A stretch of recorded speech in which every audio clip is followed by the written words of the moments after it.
Hello everyone, good day to all, Vanakkam, Namaskaram. Today in this snippet video, I'm going to really talk about an interesting topic, eclipses and their relationship with temples. Go on and listen into it, and I hope you'll enjoy the significance of temples and eclipse.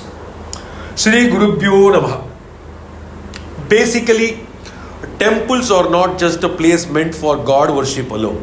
Instead, it is to experience a deeper subjective serenity of pure awareness, and a place where that deeper divine aspect of life can be cherished through deeper contemplation.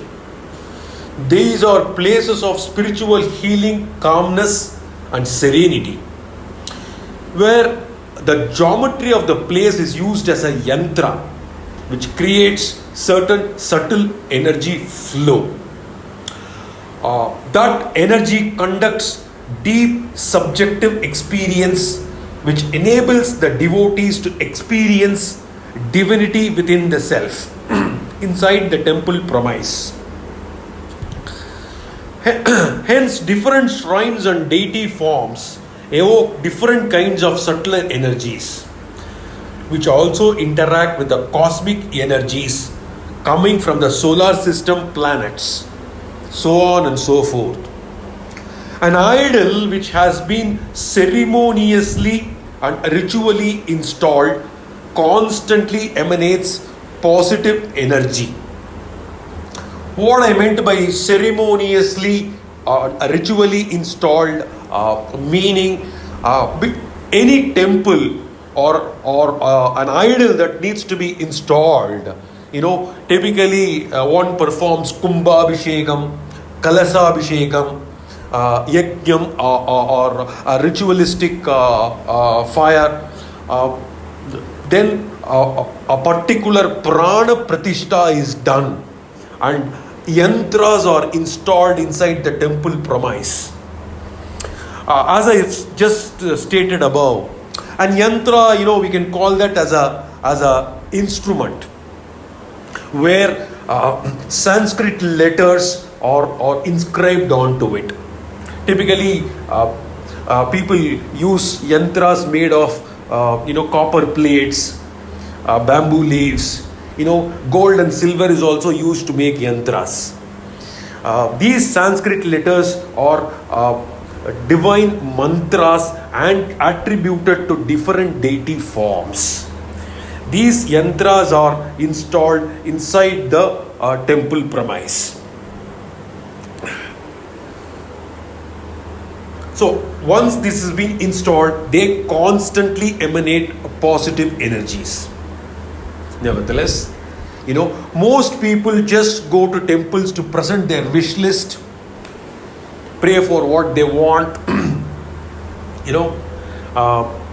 which is not a wrong thing to do, but a deeper, subjective, more contemplative approach to going to temple is to experience a deeper tranquility and peace within the self. During an eclipse, the aura around the idol is somewhat disturbed. According to Hindu scriptures, during an eclipse, heavenly bodies, particularly the sun and the moon, emit abnormal negative energies.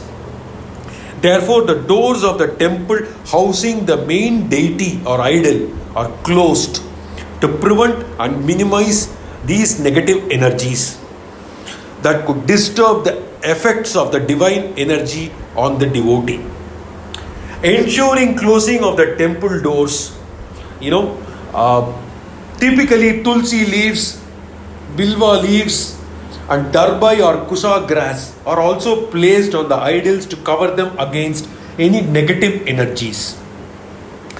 Darbai or kusa grass and tulsi leaves are specifically chosen for this purpose, as they have the maximum capacity to absorb harmful radiations.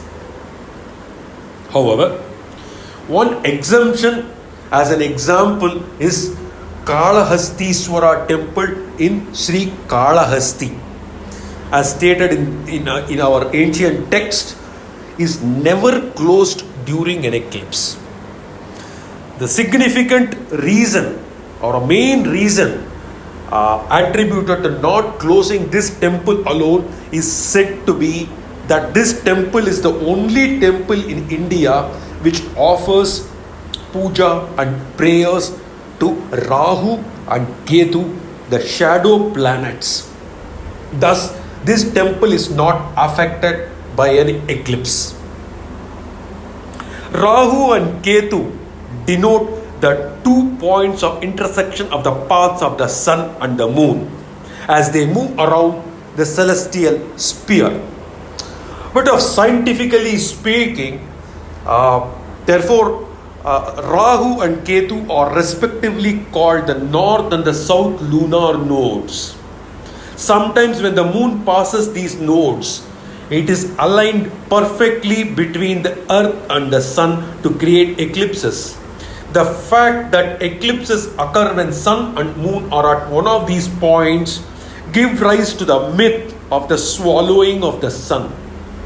In Hindu astrology or Jyotish Shastra, these cycles of Rahu and Ketu are well known, but their association with eclipses serve to make the characters of Rahu and Ketu unknown and hidden. Thank you very much for listening into this small video. Hope there is some clarification that I have provided on temples and eclipses. Thank you for listening in. Please share your thoughts and views. Thank you very much. Jai Sai Ram.